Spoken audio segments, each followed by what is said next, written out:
Welcome to Inside the Mavs, presented by Aura.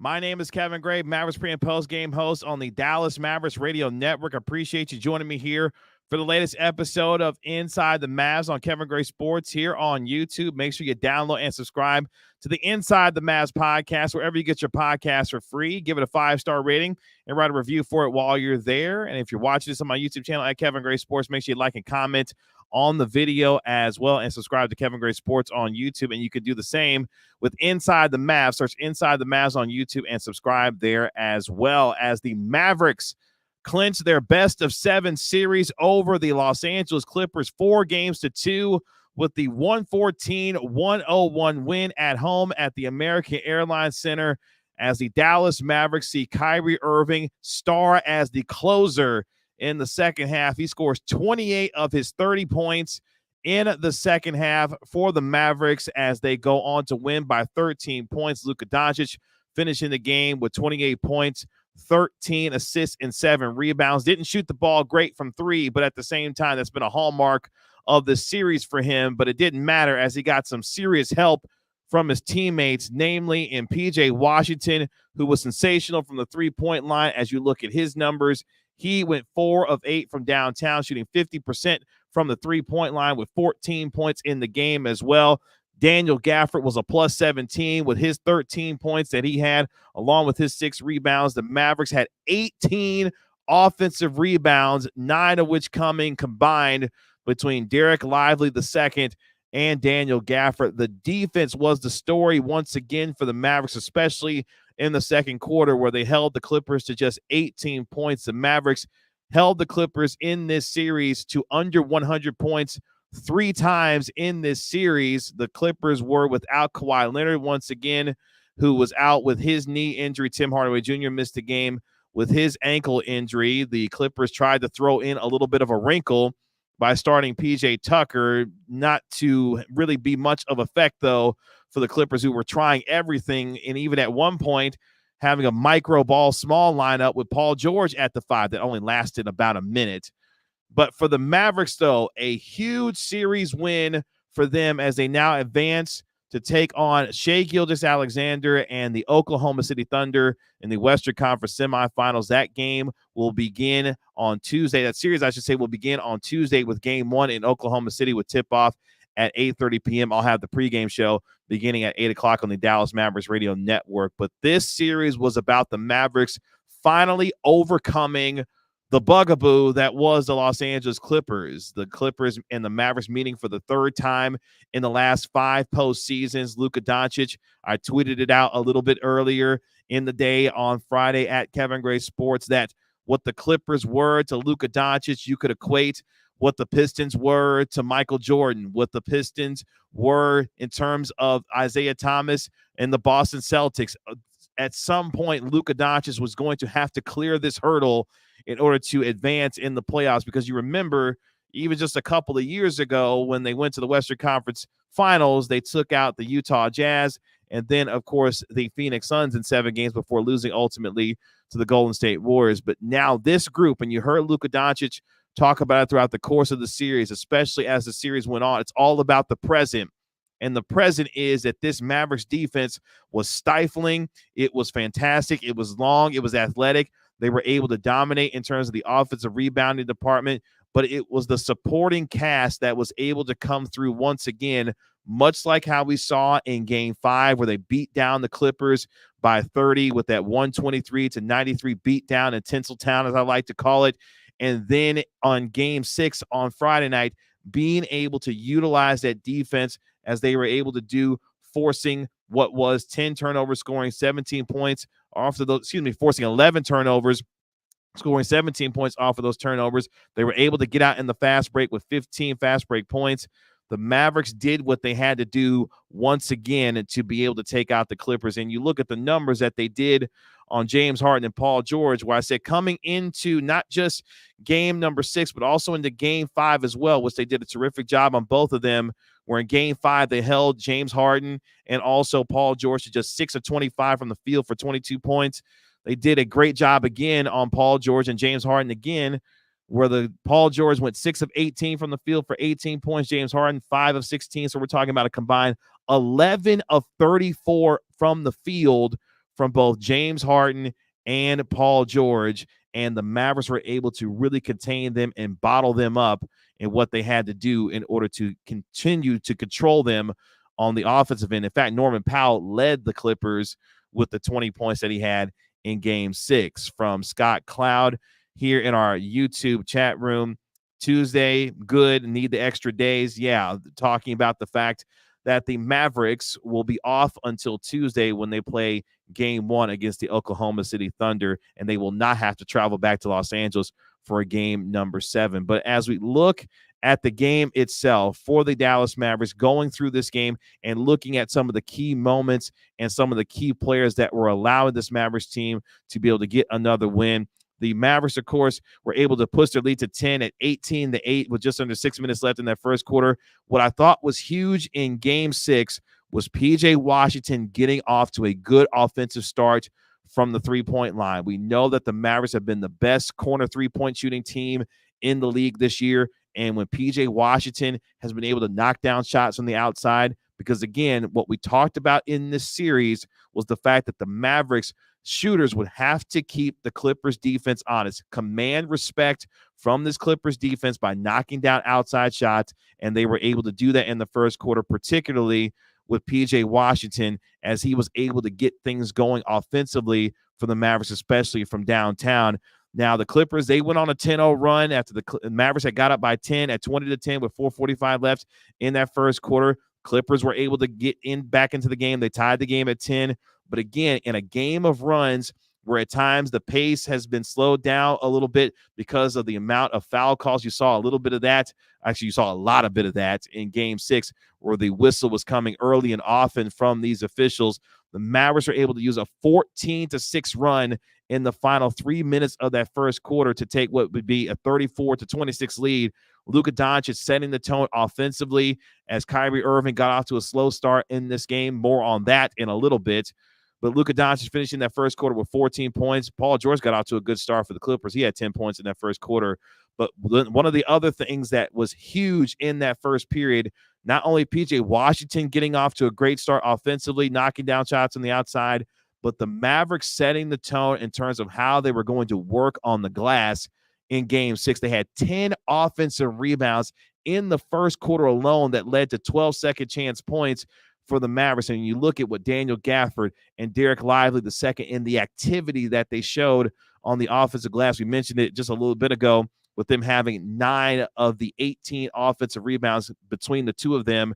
That, to me, set a physical tone that the Mavericks were going to come to play. In fact, they had 5 offensive rebounds in the first 4 minutes of the game. So that, to me, signaled that they were locked in and making sure that they were giving themselves extra opportunities when they had the chances to, and they did just that, especially with their ability to rebound on the offensive glass. So the Mavericks, of course, leading by 8 at the end of 1. And then as you go into the second quarter, the Mavericks really continued to push the pace there and locked down defensively. In fact, in that second quarter, only giving up 18 points as the Mavericks, of course, are up by 8 to begin that second quarter. They were able to increase their lead to 10 at 42-32 in the first 5 minutes, outscoring the Clippers 8-6. But they were eventually able to push the lead to 13 after a Josh Green basket halfway through that second quarter. The Clippers, though, went on a 15-2 run to be able to tie the game at 48. Again, you talk about the runs in a game like this. Clippers used a 15-2 run to tie the game at 48. We mentioned the run that the Mavericks went on in the first quarter themselves, where they were able to close the first quarter on a 14-6 run. But the poise and the maturity of the Mavericks to not allow themselves to get too high and get too low, something that no matter how much criticism that you have of Jason Kidd, that is one of the things that is his hallmark, is that he is going to continue to stay himself, whether it be decisions that we like or decisions that we don't necessarily like. His players respond to the way that he continues to manage a game. And the Mavericks, despite the fact that the Clippers went on that 15-2 run to tie the game, were able to find themselves still in it, even though the Clippers, they finished off that second quarter going on a 19-6 run overall to tie the game at 52. Ivica Zubac had himself a nice quarter with 6 points. Luka Doncic and Daniel Gafford each had 4 points. But the Mavericks shot just 1 of 6 from 3 and 6 of 16 from the field overall in that second half as the Clippers outscored the Mavericks, I should say 26-18 in that second quarter. I mentioned a little bit earlier, made my mistake about that. Sorry about that. Where the Mavericks were only held to 18 points in that second quarter as the Clippers outscored them by 26-18 to be able to tie the game going into halftime at 52. But you still felt like even with the lead that had dissipated by the Mavericks, where they had got up by 13, that you still felt good about their ability to be able to handle themselves in the second half. And that's where things really turned around, especially in that third quarter. Well, before we get there, though, obviously concern for Maxi Kleber, who had to leave the game after attempting a layup in the second quarter, just 45 seconds into that second period, left the game after making 1 or 2 free throws. He's got a right shoulder sprain, something that we'll have to continue to monitor going into the game one on Tuesday night between the Mavericks and the Thunder. But when you look at the first half, you saw Luka Doncic be able to use and punish Ivica Zubac at times with that bank shot on the left side on the very first play of the game that you saw offensively. The Mavericks were able to get themselves going there. But Daniel Gafford picked up that second foul with 4 minutes to go, or 4 minutes into the game, I should say. But the Mavericks were able to manage that. But the defense, we continue to talk about the defense. Derrick Jones Jr., PJ Washington, their individual defense on Paul George was absolutely terrific. Once again, they did it in game 5. They did it again in game 6. The individual efforts that they put in on that side of the floor by ensuring that Paul George and James Harden were not going to get going, you give them a ton of credit based on the way that they were able to move. And you think about what this team has done from a defensive standpoint. We go back to the 16-2 run that they had, where they had the best defense in the league. That carried over into the NBA playoffs. And so far in this playoffs, they have shown that the teeth of that defense remain strong, and they showed it throughout the course of the series against the Los Angeles Clippers. In fact, Derrick Jones Jr. had another block on a Paul George three-pointer that he had in this game as well, that coming in the first half, much like how he did in game 5, where he had a block in the first quarter on a James Harden and a Paul George three-pointer. So again, the length and athleticism by Derrick Jones Jr. was fantastic in this game. When you look at what the Mavericks do, yeah, I see you, Scott. Yeah, 13-0 in closeout games now. Yeah, exactly. Kyrie Irving remains perfect in closeout game situations now, 13-0. Appreciate Scott dropping in that note in there. Before we get to more on this game in the second half, let's take a quick break here on Inside the Mavs. Appreciate all of you joining me live here on Kevin Gray Sports here on YouTube. Tell your friends, tell everyone to come in here, jump in, and let's talk about how the Mavericks were able to get this done against the Los Angeles Clippers with that 114-101 win as they advance to take on Shai Gilgeous-Alexander and the Oklahoma City Thunder. But before we get there, let's take a quick break here on Inside the Mavs and hear from today's sponsor of our video and our podcast, and let's hear from Aura. Today's video is brought to you by Aura. Do a Google search on your name and email address to see how much information comes up about you. I was devastated by the amount of information that I could be seeing searching my name and profile, and I knew then I needed to be protected for not just myself, but also for my family.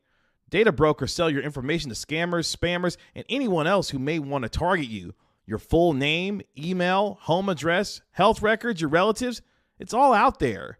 That's why I've been using Aura, the sponsor of today's video.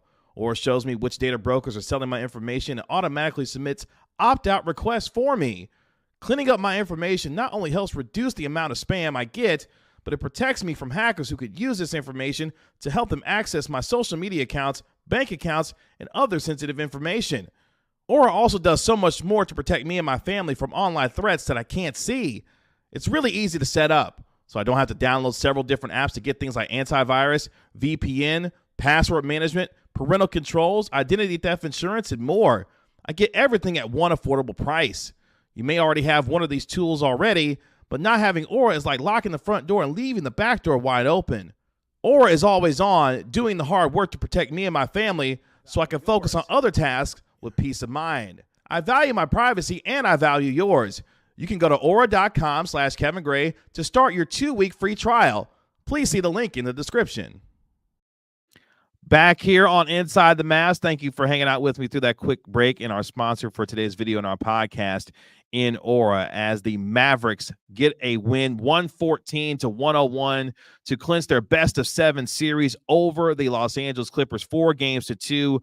Luka Doncic and Kyrie Irving combining for 58 points in the game. Luka Doncic scoring 28 points with 13 assists and 7 rebounds. Kyrie Irving with 30 points, 28 of which coming in the second half. And that's where things really turned for the Mavericks. They were tied at 52 at halftime after the Clippers had done a really good job on the Mavericks defensively in that second quarter, holding them to just 18 points after the Mavericks had put up 34 points in that first quarter. We go to the third quarter where the game really turned around from there. The Mavericks outscore the Clippers 35-20 in that third quarter, but it really started with Kyrie Irving being able to establish himself offensively alongside Luka Doncic. Game tied at 52.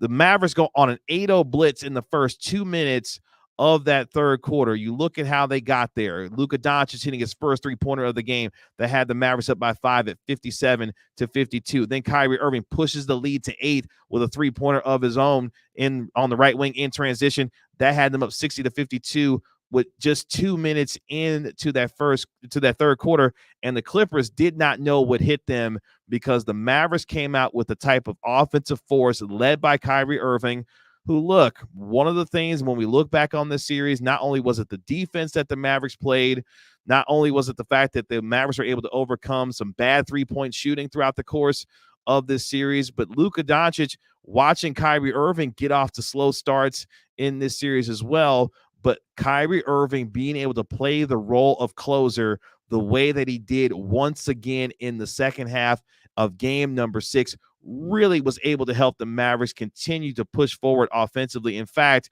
Kyrie Irving and the Mavericks were able to get out to what was a 14-point lead eventually at 72-58 after Irving hit another three-pointer with just under 6 minutes left in that third. And this is the reason why when I asked Luka Doncic before the series started, what's the difference between what you faced with the Clippers the first 2 times that you played them back in 2020 and in 2021, he simply looked at me and said, we have Kai.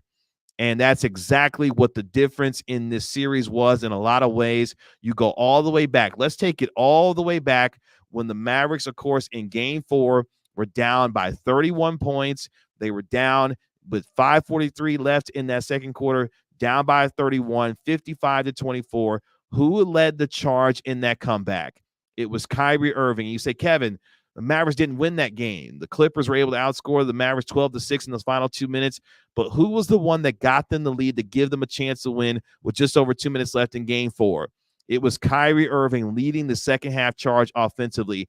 And for me, that was the turning point of the series. Yes, even with the fact that the Mavericks were up 2-1 and blew an opportunity to take a 3-1 lead to go back to Los Angeles, it was that comeback in game 4 where the Mavericks showed the resiliency and the heart and the fact that they could lean on Kyrie Irving, who has been there and done that in playoff situations, to lead them to have a chance to win that game. Although not able to complete the comeback with a win, you saw the confidence that they took going into Los Angeles, and they absolutely throttled the Clippers in game 5 by 31-23-93, and that confidence came back once again in the second half, led by who? Kyrie Irving, who had 13 points in that third quarter and really was able to help take charge offensively. The Mavericks doing a terrific job on the defensive end, holding the Clippers to just 1 of 8 from the three-point line and just 35% overall from the field, where they only scored 20 points in that third quarter. But it was the offense of Kyrie Irving being able to lead the Mavericks, and he's led, whether it be on the defensive end, where at one point in game 6, there was a graphic that ESPN had put up about how Kyrie Irving was doing as the primary defender on the Clippers shooters in game 6. At one point, the Clippers shooters were just 2 of 18 with Kyrie Irving as the primary defender. So again, it wasn't just about the offense in this series. It was about the defense that Luka Doncic and particularly Kyrie Irving played, where he took on the challenge to be able to defend James Harden. Even Jason Kidd talked about it during the pregame, was the fact that Kyrie Irving has wanted to take on this challenge defensively, and he did so. You saw the biggest example of that in Game 5 with him picking the pocket of James Harden, leading to that incredible fast break layup that he had. Just a primary example and one of the signature moments of this series where the defense of the Mavericks was able to help lead them, and Kyrie Irving was a major factor when it came to how the Mavericks were able to handle their business against the Los Angeles Clippers. So huge series from Kyrie in the way that he played, and you saw that really come to fruition again in game number 6. Russell Westbrook had 6 points in that third quarter for the Los Angeles Clippers, but the Mavericks were able to take a 15-point lead into the fourth quarter. They were up 87-72 again, thanks to what was a massive quarter from Kyrie Irving. And another signature moment from this game, we talked about Derek Lively. We talked about Daniel Gafford and what they were able to do from an offensive rebounding standpoint. Daniel Gafford had a tough series in this series against the Los Angeles Clippers, but he had himself a terrific moment, putting Ivica Zubac through the basket with a dunk and an and one. He'd hit the free throw to complete what was that three-point play that had the Mavericks up 63-54 with just over 8.5 minutes left in the third quarter. I thought that was a huge moment for Daniel Gafford to let out some frustration, but more importantly, he continued to stick with it throughout the course of the series, and that honestly is a huge metaphor when you think about the way that this series went. It was a knockdown, drag-out slugfest where at times the basketball was ugly, at times the shooting was poor on both sides with the Clippers and the Mavericks, but the Mavericks were the ones to stick with it, and Daniel Gafford was a perfect example of that stick-to-itiveness, if you will, on not giving up on this series, and he played, I thought, a terrific basketball game when the Mavericks needed him to most in Game 6, and that moment right there, putting the Ivica Zubac through the basket for that dunk and one attempt, and the and one was absolutely sensational for him, and good for him because he needed to have a moment like that. But again, the supporting cast when it came to PJ Washington, Derrick Jones Jr., Derek Lively, Daniel Gafford, all of them, it took a team effort, and that's what you've seen in the course of this series. Different guys stepping up in different moments, whether it was Maxi Kleber in Game 5 knocking down 4 3-pointers in the second quarter with the 12 points that he had to really start things for the Mavericks in Game 5 to help stake them to what would be a 30-point beatdown of Los Angeles in Game 5, or in this game, PJ Washington getting off to a really good start from the three-point line, really helping jumpstart the Mavericks offensively, keeping those Clippers defenders honest, and then Kyrie Irving being able to take charge to help out his boy Luka Doncic, where you look at the numbers for Luka in terms of what he did from a shooting perspective. He played 43 minutes, 9 of 26 from the field, 1 of 10 from 3. He did go 9 of 11 from the free throw line, so able to get to the line plenty in Game 6, and you're hoping by the time that we get to Game 1 on Tuesday night against the Oklahoma City Thunder that Luka Doncic will hopefully feel a little bit better when it comes to the right knee, the sprained right knee that he's dealing with. He was able to put on a terrific performance in Game 5 to help the Mavericks get into an opportunity to have a closeout game in Game 6, and he let his teammates be able to help him out throughout the course of the game because shooting-wise, it just simply wasn't there for him. And if you have a concern going into game number 1 against OKC, it would be the fact that Luka Doncic, in terms of his overall shooting, hasn't been necessarily great. It was great in spots in the series, especially in Game 5, as we mentioned, with the monster game that he had there. But really, it was about the others. And you go on to the fourth quarter of Game 6, and the Mavericks, of course, up by 15 to begin that fourth quarter, outscored the Clippers 9-4, going 4 or 5 in the first 2.5 minutes. And one thing that I said going into the fourth quarter, I said, look, you got to put the pedal to the metal. Make sure that you break the spirit and the will of the Clippers here in the fourth quarter. That's exactly what the Mavericks were able to do. Another signature moment of this game, the signature moment, I thought, of this game, punctuated the win with Kyrie Irving getting the Mavericks up by 24, 106-82, with the incredible handle, being able to put PJ Tucker in a blender and then knocking down that corner 3 on the right side for the 4-point play. And that really just broke the back of the Los Angeles Clippers. And for Kyrie Irving, all the things that he has been through, yes, the way things ended in Brooklyn, how he was able to finally get to Dallas, and you look at how things ended a year ago for the Mavericks, Luka Doncic to Kyrie Irving going 5 and 11 when they were in the lineup together. a team that at one point was just a few games over 500 at 26-23. They were able to rip off what would be 24 wins in 31 games, having the best defense in the NBA. But most importantly, the chemistry and the growth of Luka Doncic and Kyrie Irving together, learning how to play together, understanding each other in terms of how they communicate on the floor offensively and now defensively as well.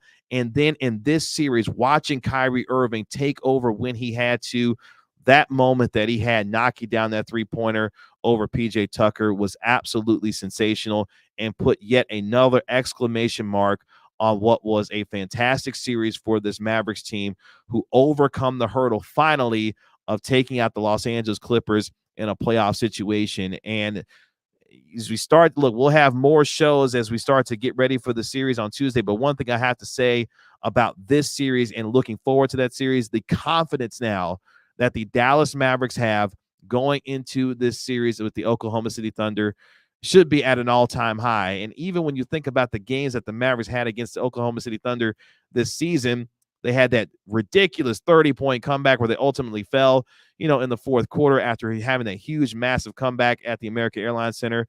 One of the games that they played was immediately after the trade deadline with Daniel Gafford and PJ Washington, where they beat down the Thunder by 35 points in a 146-111 show at the American Airlines Center. And then the other games that you have, the last two games, the Mavericks did not have Luka Doncic, where he was hurt and missed a game, but the Mavericks were still ultimately competitive. Talk about Kyrie Irving. Go back to that game in Oklahoma City. Kyrie Irving put on a show. Ultimately, the Mavericks came up short.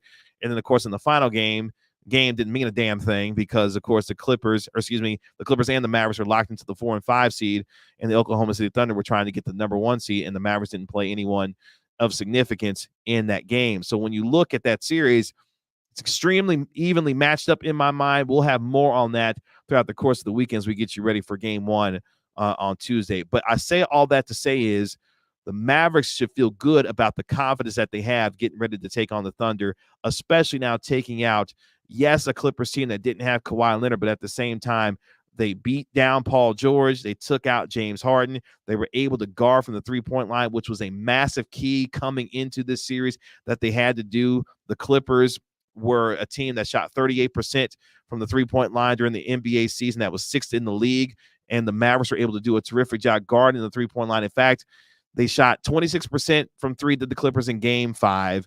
They shot 25% from three in Game 6. So, again, just speaking to the eventual defense that the Mavericks were able to play and what they were able to do as far as defending the three-point line. But look, you beat who you beat. The Pacers beat a Bucks team that didn't have Damian Lillard for the last couple of games, or for a couple of games in that series, and they beat a team in Milwaukee that didn't have Giannis. It doesn't matter how you win these games in the postseason. It's about surviving and advancing, and that's exactly what the Mavericks were able to do in taking out the Clippers. So you're not going to hear any complaints from me. You shouldn't hear any complaints from Mavericks fans about, oh, we didn't beat the Clippers with Kawhi Leonard. Who gives a damn? You beat the Los Angeles Clippers to advance in the NBA playoffs, which is all that matters during this time of the year, is the ability to win and win when you needed to. But you look at everyone who helped in this series. We mentioned the unsung heroes with Maxi Kleber, PJ Washington, and the way that he was able to play. His defense was terrific. Obviously, with Derrick Jones Jr. having another terrific game. In fact, Derrick Jones Jr. in the final, prior to game number 6, had 4 consecutive games of double-digit points. He had 6 points in game number 6, but he was able to really help out. He had 5 rebounds, had a couple assists in the game as well. What I'm trying to get at is, and you can tell what I'm trying to get at is, a total team effort for a Mavericks team that needed every hand on deck to be able to take out the Los Angeles Clippers. And that, to me, is a huge, huge sign for this team about how they have continued to grow together and what you've watched this team mature and go through. And even with all the things that have happened for them on and off the floor, when you think about a guy like Derek Lively II, who's dealing with the passing of his mother, to continue to remain professional and show up night in and night out, and in his first postseason series, play excellent basketball throughout the course of the 6 games against the Los Angeles Clippers. Derek Lively deserves a lot of credit for the way that he handled himself throughout the course of the series, particularly in games 5 and 6, and what he was able to do.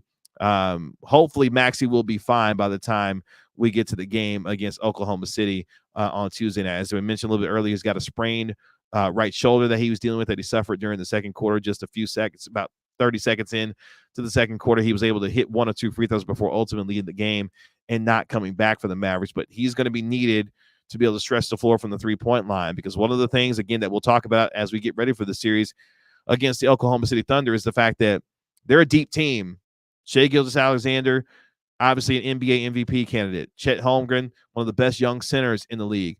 Jalen Williams, terrific player. Lou Dort, really, really good defender.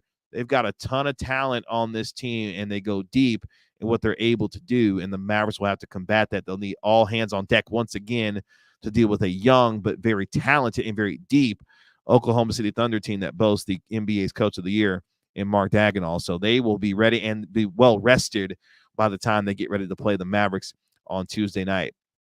But all the stars and the heroes of the series are to be celebrated. We've gone through all of them and what they were able to do. And for the Mavericks now, they are able to put that opportunity into their own hands to be able to move forward and be able to take on the Thunder. That series will begin on Tuesday night in OKC at 8:30 p.m.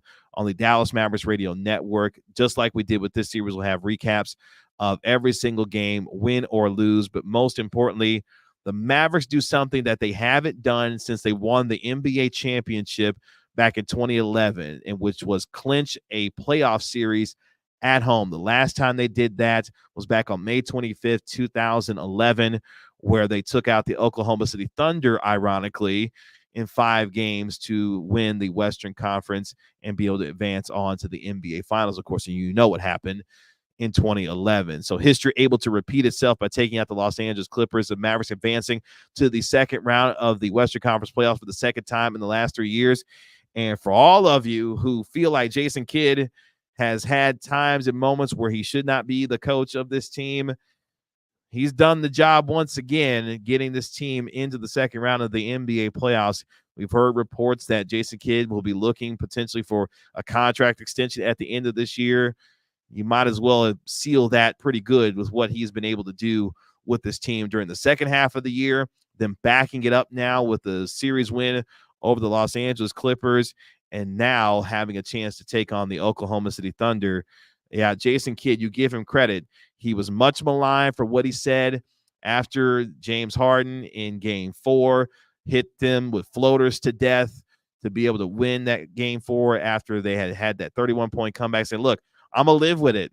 I'm going to live with, James Harden knocking down those floaters, where, of course, James Harden throughout the course of the regular season was less than 30% on those kinds of shots, and he was rendered ineffective really in the final 2 games of this series. So give Jason credit. He was vindicated for his approach on James Harden to the tune of a 4-2 series win over the Clippers to advance to the Western Conference semifinals to take on the Oklahoma City Thunder. That'll do it for this episode of Inside the Mavs. Thank you again so much for joining me here on the show. Please like and comment and subscribe to Kevin Gray Sports here on YouTube. You can also subscribe to Inside the Mavs as well on YouTube for extra content there. Download and subscribe to the Inside the Mavs podcast, and you can find it on Apple Podcasts, Spotify, and wherever you get your podcasts for free. Please give it a 5-star rating and write a review for it while you're there. As the Mavericks move on to the Western Conference semifinals with the 114-101 win over the Los Angeles Clippers to win their best-of-7 series, 4-2. We'll have podcasts throughout the weekend to get you ready for the series. I'm going to bring some of my guests and some of my friends with me to help you get you ready for the Mavericks taking on the Thunder on Tuesday night. So be on the lookout for all of that coverage here on Kevin Gray Sports here on YouTube for the Inside the Mavs podcast. Again, my name is Kevin Gray, Mavericks pre- and post-game host on the Dallas Mavericks Radio Network. This has been Inside the Mavs, presented by Aura. We'll talk to you later. Peace.